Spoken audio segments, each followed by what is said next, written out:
ফ্যাসিবাদটা আমাদের দেশটাকে ধ্বংসের দিকে নিয়ে গেল, তার দোসর হলো এই জিয়াউর রহমান যেটা রেখে গেছে তার সন্তান, যে 17 বছর পর যে মুচলেকা দিয়ে চলে গিয়েছিল জীবনে রাজনীতি করবে না, 17 বছর পরে দেশে ফিরে এসেছে। আর সেই সাথে জামাত শিবির, এনসিপি পার্টি নামে আরেকটি পার্টি, যত জঙ্গি এরা সব এক হয়েছে।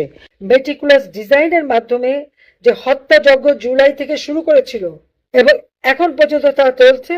2026 সালে 12 ফেব্রুয়ারি নির্বাচনের নামে একটা প্রহসন হয়ে গেছে, কিন্তু সরকারি নীতির কোনো পরিবর্তন হয়নি। হয়তো একটা ব্যক্তি বিশেষ পরিবর্তন হয়েছে, কিন্তু সেই একইভাবে দেশের মানুষের ভাগ্য নিয়ে ছিনিমিনি খেলে যাচ্ছে।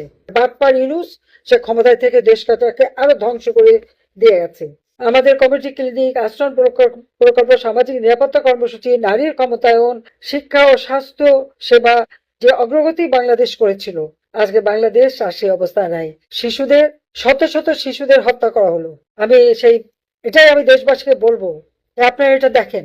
আওয়ামী লীগ ক্ষমতা থাকতে কোভিডের সময় আমরা বিনা পয়সায় ভ্যাকসিন দিয়েছি, আর আজকে আমরা কি দেখি? একটা শিশুকে টিকা দিতে পারে না। আমি তো টাকা রেখে এসেছিলাম, কেন সেই টিকা কেনা হয় নাই? আর এত মায়ের কোল কেন খালি করলো? মায়ের কোল খালি করা এটা তো ওদের অভ্যাসই। একটা বিধবা মা দুটি সন্তান নিয়ে বিধবা হয়েছে, সেই একটা ইন্ডাস্ট্রিতে সে চাকরি করে তার সংসার চালাতো, কি আর পাশাপাশি লেখাপড়া করতো। সে ছাত্রলীগের সমর্থক ছিল। মধুখালীতে তাকে তুলে নিয়ে হত্যা করে সেই বিধবার এক অবলম্বন কেড়ে নিল। কাজে এতে এতে তাদের কিছুই আসা যায় না। এটা আমার মনে হয় জাতিকে সেটা বুঝতে হবে।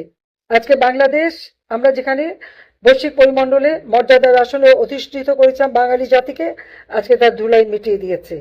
বাংলাদেশের মানুষের ভাগ্য নিয়ে আজকে ছিনিমিনি খেলা হচ্ছে। দেশের সব থেকে পুরনো দল এবং বৃহত্তম রাজনৈতিক দল, যে দল স্বাধীনতা সংগ্রামের নেতৃত্ব দানকারী দল, সেই দলকে কিভাবে নিষিদ্ধ ঘোষণা করে? কোটি কোটি মানুষের পছন্দের দল নির্বাচন করতে দিল না। কেন দিল না? আমাদের নামে বলে জঙ্গি, সন্ত্রাসী ইত্যাদি। আমি দেশবাসীকে বলবো যে আপনারা একটু বিচার করে দেখেন তো, আওয়ামী লীগ আমলে কত সন্ত্রাস হয়েছে, আর এই বিশ্ব বাটপার ইউনূস ক্ষমতা আসার জন্য